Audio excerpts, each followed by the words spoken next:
Operation સિંદૂર પછી ભારતે હવે પાકિસ્તાન પર વોટર સ્ટ્રાઇક કરી છે।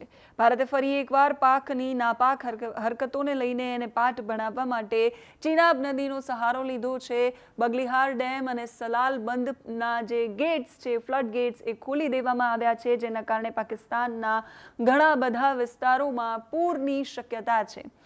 પાકિસ્તાનમાં હવે પૂર આવે એ પ્રકારની શક્યતા છે। પાકિસ્તાનને પાઠ ભણાવવા માટે આજે બગલીહાર અને સલાલ બંધના ફ્લડ ગેટ્સ છે એ ખોલી દેવામાં આવ્યા છે, જેના કારણે પાકિસ્તાનના અલગ અલગ વિસ્તારોમાં પૂરની સ્થિતિ સર્જાઈ છે। સરહદી વિસ્તારોમાં એની લશ્કરી પ્રવૃત્તિઓ છે એ પણ આપણી કાર્યવાહીના કારણે પ્રભાવિત થઈ શકે છે।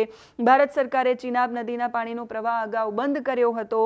એક ટીપું પણ પાકિસ્તાનમાં ન જાય એ પ્રકારની સુરક્ષા કરવામાં આવી હતી, જેના કારણે પાકિસ્તાનમાં પહેલા દુષ્કાળની પરિસ્થિતિ સર્જાઈ અને કેમ કે સિંધુ જળ સંધિ છે એ પણ રદ કરી દીધી, ત્યાર પછી ચિનાબનું પાણી બંધ કરી દીધું અને ત્યાર પછી હવે ફરી એકવાર એ ગેટ છે એ ખોલી દેવામાં આવ્યા છે। સલાલ બંધના 2 ગેટ ખોલી દેવામાં આવ્યા છે, બગલીહાર ડેમના 3 ગેટ છે એ પણ ખોલી દેવામાં આવ્યા છે। એટલે પહેલા દુષ્કાળથી પાકિસ્તાન પીડિત હતું, હવે પૂરની પરિસ્થિતિ છે એ સર્જાઈ છે। જળ વિદ્યુત પ્રોજેક્ટ્સ છે એ બંધ કરી દેવામાં આવ્યા। સોમવારે પણ ભારતે પાણી નહોતું છોડ્યું, એટલે ઘણા દિવસોથી પાકિસ્તાનમાં પાણી બંધ હતું, પણ હવે ભારતે અચાનક છોડ્યું છે, પાકિસ્તાનને જાણ કર્યા વગર ખોલ્યું છે, એટલે પાકિસ્તાનમાં પૂર આવે એવી શક્યતા છે।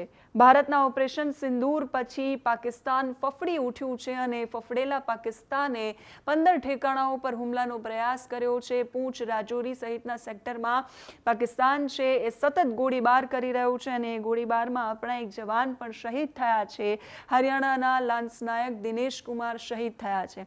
એની સાથે 16 જેટલા નિર્દોષ નાગરિકોએ પણ જીવ ગુમાવ્યો છે। પાકિસ્તાન એની હરકતોથી બાજ નથી આવતું અને એટલા માટે જ પાકિસ્તાન ચારે તરફથી ઘેરાયેલું છે, કેમ કે પાકિસ્તાનમાં બલુચિસ્તાને પણ પાકની આર્મી અને એની ટ્રકને ઉડાવી દીધી છે।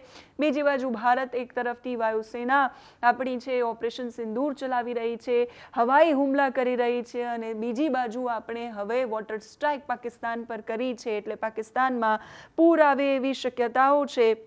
ભારત સરકારે ચિનાબ નદીના પાણીનો પ્રવાહ બંધ કર્યો હતો અને એટલે પાકિસ્તાનની પરિસ્થિતિ ખરાબ હતી, પણ હવે એ ડેમના ગેટ છે એ ખોલી દેવામાં આવ્યા છે અને 2 ગેટ પણ વધારાના ખોલાયા છે, જેના કારણે રિયાસી અખનૂરમાં પાણીનું લેવલ છે 20 ફૂટ કરતાં વધી ગયું છે, જેનાથી અખનૂરની નીચે પાકિસ્તાનના વિસ્તારોમાં પૂરની પરિસ્થિતિ છે એ સર્જાઈ છે। ગઢખાલ અને પરગવાલ સેક્ટરની પાર પાકિસ્તાની ક્ષેત્રોમાં પાણી ભરાયું છે।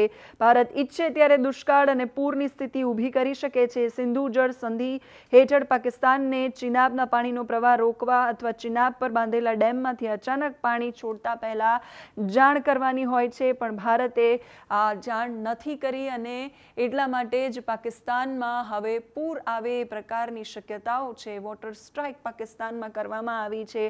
હજુ સુધરશે નહીં પાકિસ્તાન તો દરેક જગ્યાઓ પરથી ભારત એને જવાબ આપવા માટે સક્ષમ છે, તૈયાર છે અને સુરક્ષિત અને અલર્ટ પણ છે।